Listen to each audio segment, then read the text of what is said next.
Innal hamdalillah nahmaduhu wa nasta'inuhu wa nastaghfiruh wa na'udzu billahi min shururi anfusina wa min sayyiati a'malina may yahdihillahu fala mudilla lahu wa may yudlil fala hadiya lahu asyhadu an la ilaha illallah wahdahu la syarika lahu wa asyhadu anna Muhammadan 'abduhu wa rasuluh sallallahu alaihi wa ala alihi wa sallam wa ashabihi wa man tabi'ahum bi ihsan ila yaumiddin amma ba'd. Ikhwani fid din wa akhwati fillah rahimakumullah. Alhamdulillah, pada kesempatan ini kita kembali melanjutkan pembahasan kitab atau risalah Al-Qawaid Al-Arba'.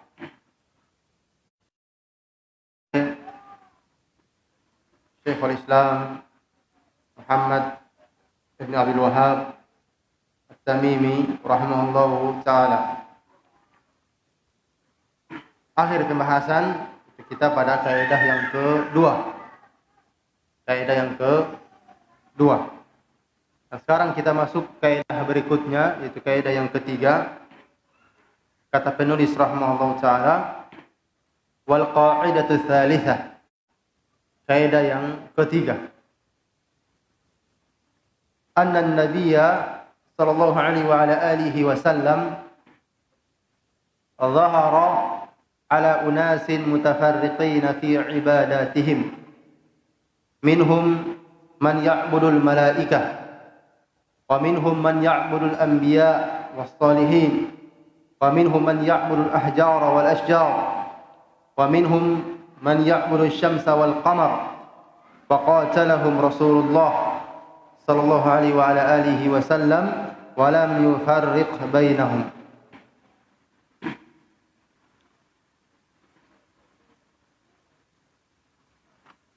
Kata beliau, kaidah yang ketiga, Nabi sallallahu itu diutus dan muncul di tengah-tengah orang-orang yang memiliki peribadatan berbeda-beda. Dan Nabi kita Muhammad alaihissalam diutus kepada manusia yang memiliki penyembahan yang berbeda-beda. Sembahan mereka apa? Berbeda-beda. Ibadah-ibadahnya juga pun berbeda-beda.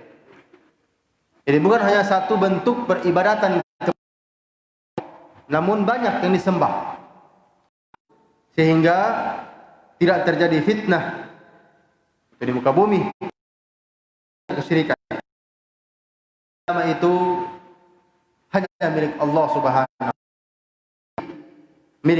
Subhanahu wa ta'ala. Perhatikan kaidah yang ketiga ini. Di sini penulis rahimahullah ta'ala menetapkan sesuai dengan dalil-dalil yang ada. Nanti akan sebutkan dalilnya satu persatu. Jadi orang yang berbuat syirik ketika itu bukan cuma orang yang menyembah berhala, patung-patung, bukan. Tapi ada sebagian mereka yang menyembah orang-orang soleh, menyembah para nabi, bahkan ada yang menyembah malaikat, dan seterusnya dari penyembahan selain Allah Subhanahu wa ta'ala. Intinya apa? Syai'a. Di sini umum. Konteksnya umum, mencakup segala bentuk kesyirikan. Dan siapapun yang jadikan objek kesyirikan, statusnya sama. Pelakunya dihukumi musyrik dan perbuatannya adalah kesyirikan. Jadi keliru kalau kita anggap bahwasanya yang dikatakan musyrik itu orang yang menyembah batu, orang menyembah berhala. Bukan.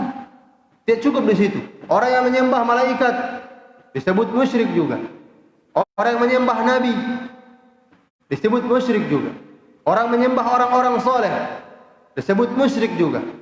Orang yang menyembah jin disebut musyrik juga. Nabi SAW diutus kepada tanpa dibeda-bedakan. Semua status hukumnya sama. Status hukumnya sama.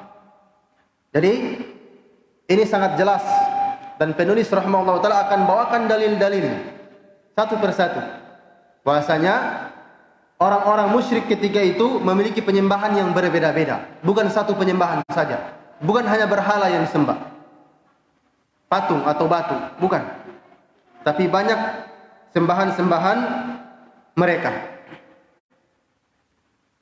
Dalil umumnya bahwasanya Nabi SAW tidak membeda-bedakan mereka, yaitu firman Allah Subhanahu wa taala tadi yang kita baca, itu apa? Wa qatiluhum hatta la takuna fitnah.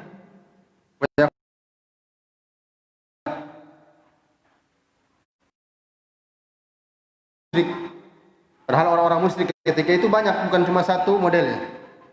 Sehingga tidak terjadi fitnah. Hatta la takuna fitnah. Sehingga tidak terjadi fitnah. Wa yakuna ad-dinu kulluhu lillah. Sehingga agama itu semuanya hanya untuk Allah Subhanahu wa taala. Semuanya Subhanahu wa ta'ala. Jadi sangat jelas. Sangat jelas. Karena yang dimaksud dengan fitnah di sini kesyirikan, ya. Hatta la takuna fitnah, sehingga tidak terjadi fitnah, maksudnya apa? Kesyirikan. Yang dimaksud dengan fitnah di dalam ayat ini itu adalah kesyirikan. Wa qatiluhum hatta la takuna, dengan fitnah yaitu kesyirikan. Rasulullah SAW diperintah orang kafir memerangi orang-orang musyrik apapun bentuknya, sehingga tidak terjadi lagi namanya kesyirikan di tanah Arab ketika itu, oleh bangsa-bangsa lainnya, ikuti oleh bangsa-bangsa lain. Jadi sangat jelas dalam ayat yang mulia ini. Kemudian setelah itu Allah sambung apa? Wa yakuna ad-dinu kulluhu lillah.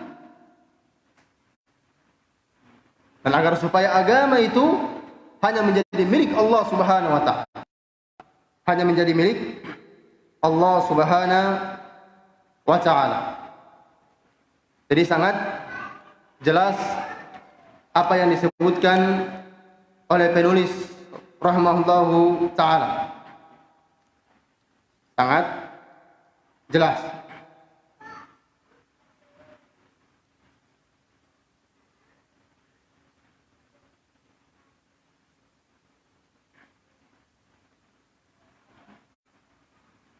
Kemudian setelah itu beliau akan sebutkan dalil secara rinci bahwasanya orang-orang kafir ketika itu tidak hanya menyembah satu bentuk penyembahan.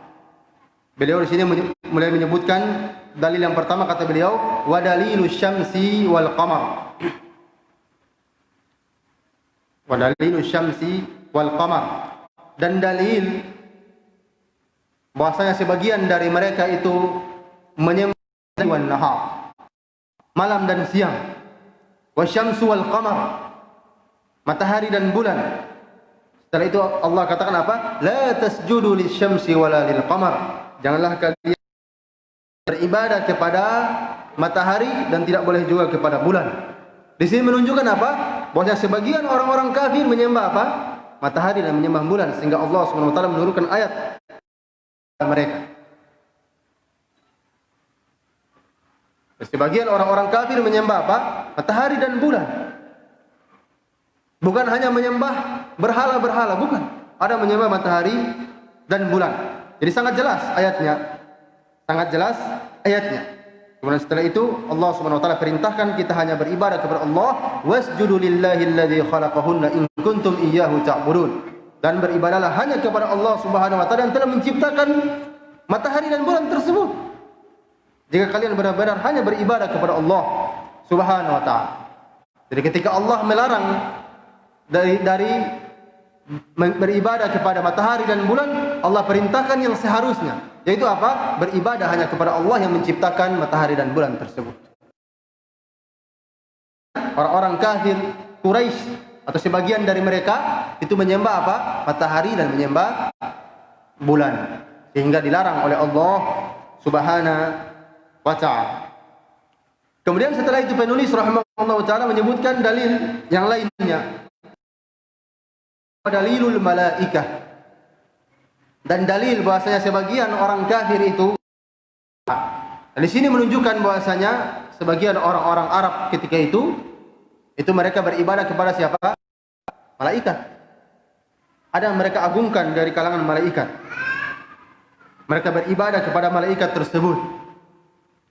Mereka menyekutukan Allah dengan malaikat-malaikat tersebut.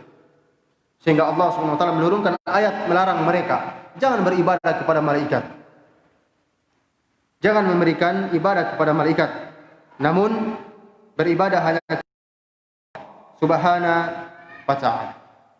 Kemudian setelah itu penulis membawakan dalil lagi yang berikutnya, kata beliau, wa dalilul anbiya.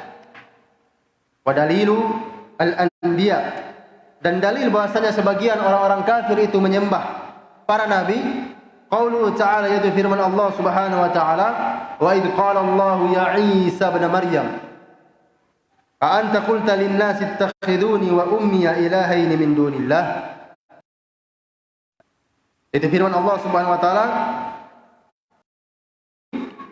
wa idh qala Allah ya Isa ibn Maryam. Dan ketika Allah Subhanahu wa ta'ala berfirman kepada Isa ibn Maryam, itu di hari kiamat nanti, di akhirat nanti, a anta qulta lin-nasi ittakhiduni wa ummi ilahaina min ilahaini. Apakah engkau wahai Isa telah memerintahkan atau berkata kepada manusia, umat Nabi Isa alaihissalam, telah menjadikan Nabi Isa alaihissalam sebagai sembahan selain Allah Subhanahu wa ta'ala. Jadi sangat jelas ayat yang mulia ini. Di sini Allah Subhanahu wa ta'ala menegaskan bahwasanya orang-orang atau sebagian orang yang ketika itu Bani Israel itu menyembah siapa? Isa alaihissalam. Kemudian setelah itu diikuti oleh sebagian umat manusia selain dari Bani Israel. Selain dari Bani Israel. Mereka menjadikan Isa yang seorang nabi itu menjadi sembahan selain Allah Subhanahu wa ta'ala. Ini sangat jelas. Sangat jelas. Kemudian kata beliau, wa dalilus salihin, dan dalil bahwasanya sebagian orang-orang kafir itu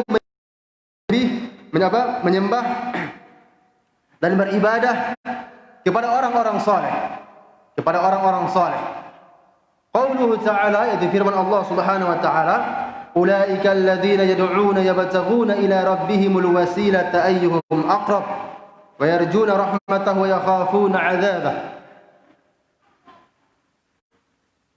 Kata Allah Subhanahu wa ta'ala, orang-orang yang mereka seru selain Allah Subhanahu yang paling menjadi orang yang paling taat di sisi Allah Subhanahu wa ta'ala. Jadi mereka itu yang disembah tadi, mereka pun mencari jalan siapa yang paling bertakwa kepada Allah di sisi Allah Subhanahu wa ta'ala. Siapa yang paling menjadi orang-orang hamba-hamba pilihan paling dekat di sisi Allah Subhanahu wa ta'ala. Kata Allah, ayyuhum aqrab, siapa yang paling dekat di sisi Allah Subhanahu wa ta'ala. Wa yarjuna rahmatahu wa yakhafuna 'adzabah. Dan mereka juga itu mengharapkan rahmat Allah Subhanahu wa ta'ala. Orang-orang yang disembah ini, orang-orang itu mereka juga apa? Mengharapkan rahmat Allah sebagaimana kita mengharap Allah Subhanahu wa ta'ala. Bahkan mereka takut azabnya. Mereka juga takut akan azab Allah Subhanahu wa ta'ala. Jadi orang-orang saleh tersebut yang kita sembah, yang mereka sembah, itu mereka apa? Mereka juga mencari jalan agar supaya mereka menjadi orang yang dekat di sisi Allah. Mencari jalan agar supaya mereka mendapatkan rahmat Allah, dan mereka juga takut akan azab Allah Subhanahu wa ta'ala. Ayat yang mulia ini di sini konteksnya umum. Konteksnya umum. Ulaika alladziina yad'uun. Orang-orang yang mereka sembah, yang diseru. Konteksnya umum. Siapapun dia. Orang-orang soleh atau siapa saja. Disebutkan dalam hadis yang sahih dari Abdullah bin Mas'ud radhiyallahu anhu bahwasanya ayat ini itu berkaitan dengan ketika itu. Jadi sebagian jin di zaman Nabi alaihi salatu wassalam itu mereka disembah oleh sebagian orang Arab. Nabi alaihi salatu wassalam mereka masuk ke dalam Islam. Jadi jin-jin tersebut sudah masuk ke dalam Islam. Kemudian orang-orang Arab tadi yang menyembah jin-jin tersebut, mereka tidak mengetahui kalau jin, dan mereka tetap menyembah jin-jin tersebut. Dalam keadaan jin-jin tersebut sudah berlepas diri dari mereka. Artinya apa? Mereka di sini menyembah orang-orang saleh dari kalangan siapa? Dari kalangan jin. Dari kalangan jin. Sebagian ulama juga ada yang menafsirkan yang dimaksud dengan yang disembah di sini yaitu Isa dan juga ibunya dan juga Uzair. Uzair yang dikenal. Mereka sendiri mencari jalan ketakwaan. Mereka juga takut azab Allah Subhanahu wa taala. Kok tiba-tiba malah sebagian kita itu menjadikan mereka sembahan selain Allah Subhanahu wa taala. Pergi berdoa kepada mereka. Pergi membawa sembelihan kepada mereka. Padahal mereka juga apa? Mengharapkan rahmat Allah, takut azab Allah. Seharusnya kita doakan mereka, kita masih hidup. Doakan mereka yang telah meninggal dunia. Bukan kita kuburan mereka baru kita minta doa kepada mereka. Ini kebalik. Ini apa? Terbalik. Seharusnya kita mendoakan orang-orang yang sudah meninggal dunia, sekalipun dia dianggap orang saleh. Ya. Orang-orang saleh, mereka masih butuh doa kita. Kita doakan mereka agar supaya mereka mendapatkan rahmat, diampuni dosanya, karena siapa yang terlepas dari dosa? Kita tidak tahu hakikat seseorang. Kadang dia nampak, Masya Allah, di tengah manusia dia orang yang baik. Namun kadang kita tidak ketahui. Sehingga kita tetap dianjurkan untuk mendoakan mereka. Bukan justru kita pergi berdoa di kuburannya, ya fulan, berikan saya rizki, berikan saya syafaat. Potong ayam di situ, potong kambing di kuburannya. Ini perkara-perkara yang merusak agama seseorang karena kesyirikan. Masih apa? Masih batu. Masih batu. Sebagiannya batu sudah dibuat patung-patung. Begitu juga pohon. Sebagian orang-orang Arab menyembah pohon, beribadah di pohon tersebut. Yaitu apa? Firman Allah Subhanahu wa taala, qauluhu ta'ala, firman Allah Subhanahu wa taala, afara'aitumul Lata wal Uzza wa manat ats-tsalitsata al-ukhra. Afara'aitum al-Lat. Bagaimana pendapat kalian tentang al-Lat? Kemudian al-Uzza dan al-Manah. Yang ketiga yaitu al-Manah. Ini nama-nama sembahan ya. Nama-nama sembahan yang disembah di zaman Nabi alaihi salatu wassalam.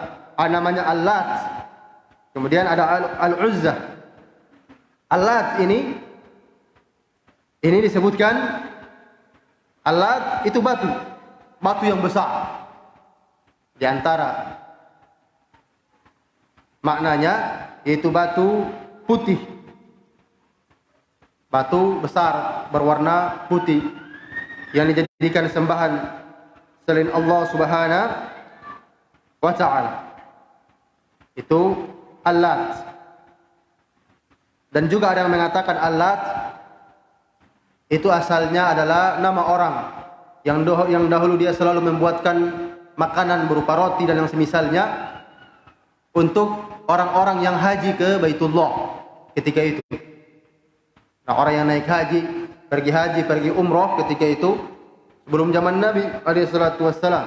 Orang Arab ketika itu sudah berhaji juga ya. Jadi haji itu bukan nanti di zaman Nabi, sudah ada sebelum Nabi alaihi salatu wassalam. Jadi orang-orang yang berhaji ketika itu itu diberikan makan oleh Allat ini. Kemudian setelah dia meninggal dunia, maka mereka mengagungkan orang tersebut. Dibangun kuburannya. Kuburannya dibangun, kemudian dijadikan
bahasa sebagian orang-orang Arab ada yang menyembah apa?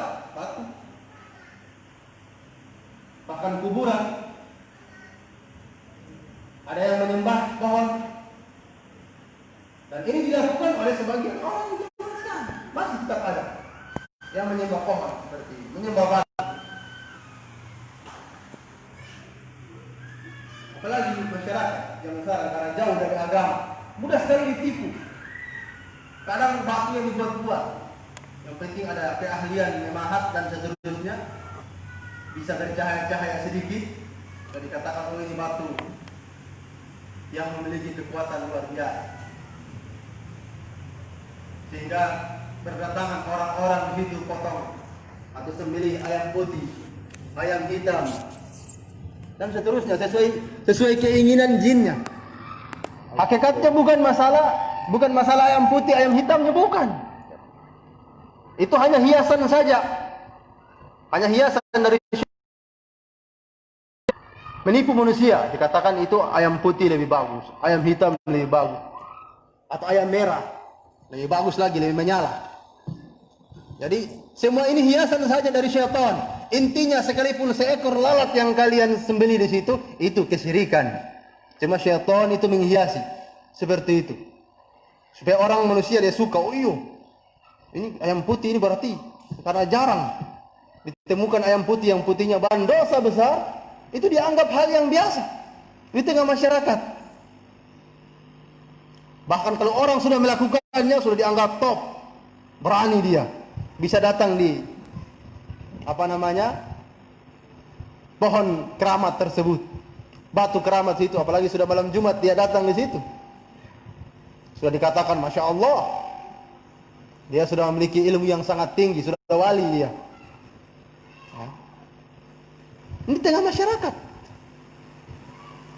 Mereka mengatakan orang yang seperti itu yang orang yang paham agama. Padahal ini orang paling bodoh agama, paling jauh dari agama, paling sesat. Telah melakukan kesyirikan dan kekufuran kepada Allah Subhanahu wa taala. Coba perhatikan yang seperti ini.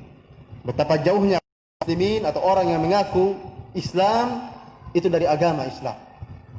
Praktek kesyirikan yang dahulu diperangi oleh Rasulullah SAW justru dikerjakan oleh orang-orang yang mengaku Islam di zaman sekarang. Dan dianggap itu bagian dari sesuatu yang kalau ditinggalkan seakan-akan itu aib bagi kita. Aib bagi kita. Apalagi kalau yang misalnya yang diadakan setiap tahunnya, acara-acara adat setiap tahun di situ misalnya, di pohon tersebut atau di batu tersebut. Kalau kita tidak ikut, mereka katakan, oh ya mereka apa ini? Dianggap kita memiliki penyimpangan. Padahal justru mereka memiliki penyimpangan yang luar biasa. Tapi justru kita yang meninggalkan, kita yang mengikuti Islam yang sebenarnya, dikatakan kita yang menyimpang.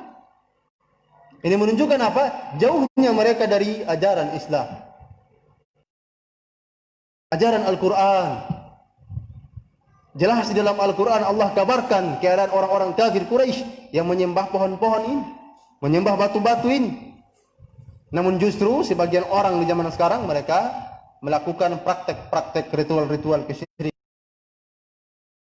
Kemudian setelah itu penulis rahimahullah taala membawakan hadis. Di sini kata beliau, wa haditsu Abi Waqid al-Laitsi radhiyallahu anhu. Dan hadis Abu Waqid al-Laitsi radhiyallahu anhu. Beliau berkata, kharajna ma'an Nabi alaihi salatu wassalam ila Hunain.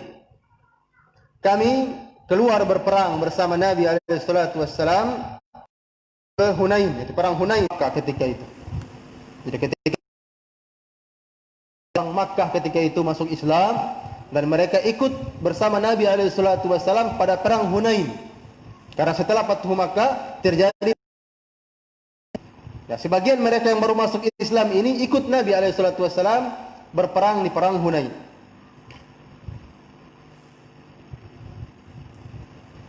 Kata beliau, walil musyrikin sidrah. Orang-orang sidrah itu pohon sidr.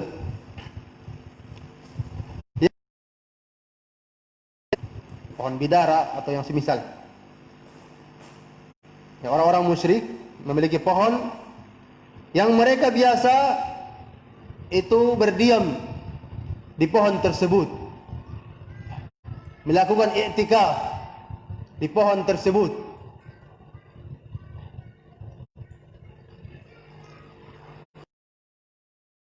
Tahum keberkahan, pertolongan, supaya kalau sudah berperang mereka pun ambil senjata-senjata mereka supaya mendapatkan kesaktian. Itu tujuan mereka. Tujuan mereka menggantungkan senjata-senjata mereka di pohon tersebut untuk mendapatkan pertolongan, mendapatkan keberkahan dan yang semisal. Kata beliau, yuqalu laha dzatu anwat. Dinamakan nama pohon tersebut dzat anwat. Kata beliau, famararna bisidrah. Maka kami pun ketika itu melewati pohon tersebut. Jadi Rasulullah SAW dan para sahabatnya ketika itu melewati pohon tersebut. Melewati pohon tersebut. Faqulna, maka kami pun berkata, itu orang-orang para sahabat sebagian, ya Rasulullah, ij'al lana dhata anwat kama lahum dhata anwat. Ya Rasulullah, buatkan kami dhatu anwat sebagaimana mereka memiliki dhatu anwat. Dan ini mereka yang baru masuk Islam ini, mereka apa? Minta kepada Nabi SAW agar supaya dibuatkan yang semisalnya.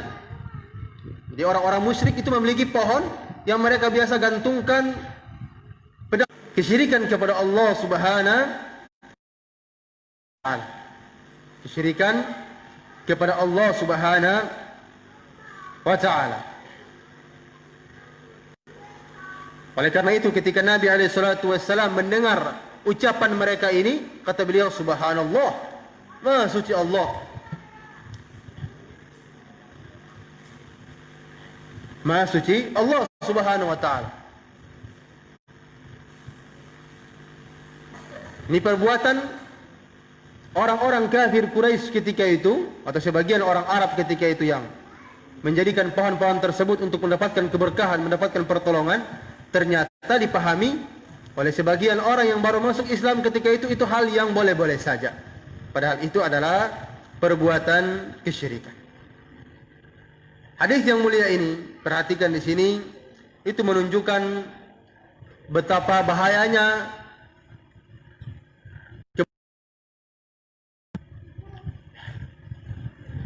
dan lawannya itu kesyirikan. Kenapa? Ketika kita tidak paham tentang hakikat tauhid, tidak paham tentang kesyirikan, ditakutkan kita terjatuh ke dalamnya. Sebagaimana yang hampir sebagian sahabat yang baru masuk Islam ini terjatuh kepada kesyirikan. Mereka baru meminta ketika itu, sehingga diperingatkan oleh Rasulullah SAW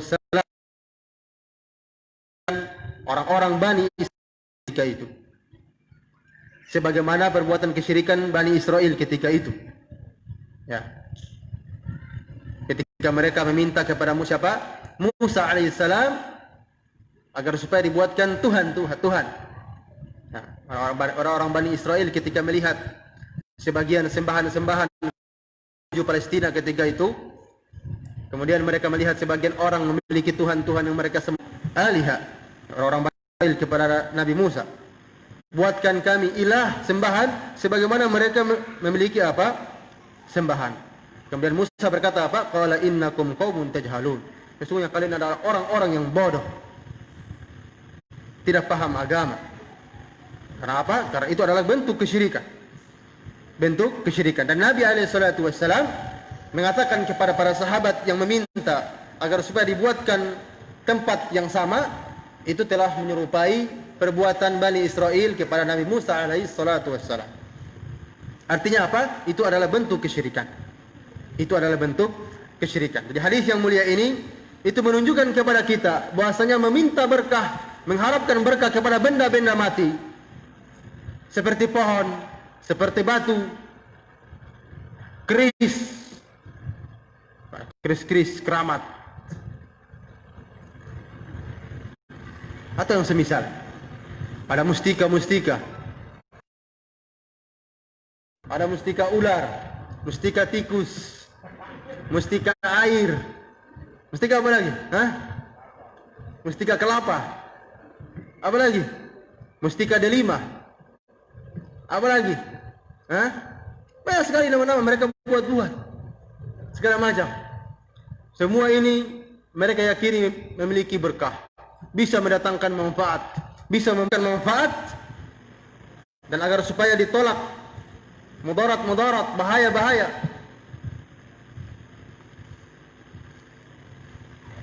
Bahkan sebagian mereka kerisnya dimandikan. Kalau tidak cukup kerisnya itu sudah diasah sampai tajam, tidak cukup, harus dimandikan lagi malam Jumat. Anak kembang, pakai kembang mawar lagi, tambah terus. Apa maunya mereka ini?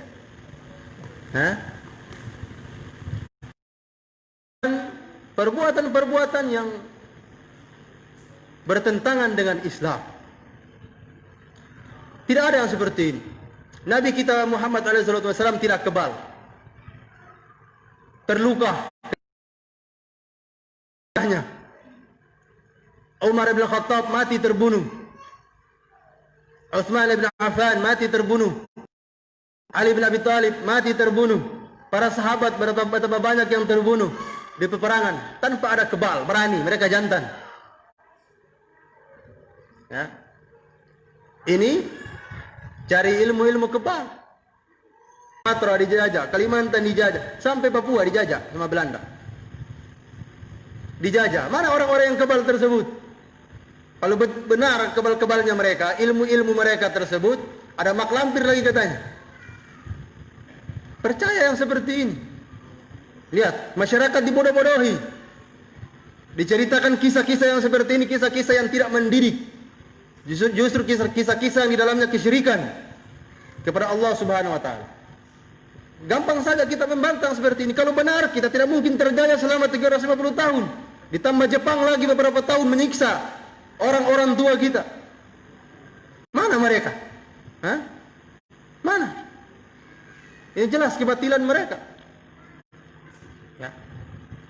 Karena memang jin, setan-setan tersebut lari kabur kalau sudah berhadapan dengan yang sesungguhnya. Lari. Bos saja mereka ketika di perang Badar lari terbirit-birit ketika melihat tentara kaum muslimin. Demikian. Jadi seorang harus segala bentuk kesyirikan apapun bentuknya. Jadi hadis yang mulia ini di sini menunjukkan kepada kita faedah yang mulia. Itu apa? Agar supaya kita semangat untuk mempelajari agama tauhid. Begitu juga lawannya yaitu kesyirikan. Jika saja mereka di zaman Nabi masih hidup, mereka baru masuk Islam, hampir meminta sesuatu yang itu adalah kesyirikan. Begitu juga di sini hadis yang mulia ini itu terkandung dalamnya faedah. Bahasanya orang-orang ketika dia sudah mengenal agama mulia ini, dia sudah berhijrah, dia semangat mempelajari akidah, dia semangat mempelajari tauhid, pokok-pokok agamanya. Sebagaimana yang terkandung di dalam hadis ini. Lihat, mereka baru masuk Islam, hampir terjatuh lagi kepada kesyirikan karena belum memiliki ilmu. Karena itu orang yang baru berhijrah, dia berusaha untuk memahami tauhid, akidah yang benar, akidah yang lurus, akidah Islam yang bersih dari namanya kesyirikan. Perkara yang diada-adakan di dalam agama itu dia berusaha mempelajarinya. Bukan dia sibuk dengan politik pemerintahan. Dia baru hijrah, baru mulai pakai peci, baru mulai pakai gamis. Kumpul-kumpul terus membahas bagaimana kita agar supaya orang-orang yang memperjuangkan bukan dalam keadaan diri mereka belum paham agama, masih terjatuh kepada kesyirikan, kepada kemungkaran yang besar. Mereka langsung masuk pada pembahasan yang seperti ini. Pembahasan yang seperti ini. Ini adalah kesalahan di dalam berhijrah namanya seperti ini. Tidak mungkin kalau mereka adalah generasi yang paham agama, kemudian muncul pemimpin yang tidak paham agama. Karena dahulu pemimpin tersebut dari mana? Dari rakyat juga. Pemimpin tersebut dahulu dari rakyat. Yang sekarang menjadi pemimpin adalah rakyat juga dahulu. Dari pemimpin sebelumnya. Jadi seorang dia semangat memperbaiki dirinya, bukan dia semangat memperbaiki orang lain dulu. Dia sibuk kritik sana sini. Padahal dia sendiri belum becus dalam mengurus keluarganya. Ya, alaihi salatu wassalam. Allah SWT memberikan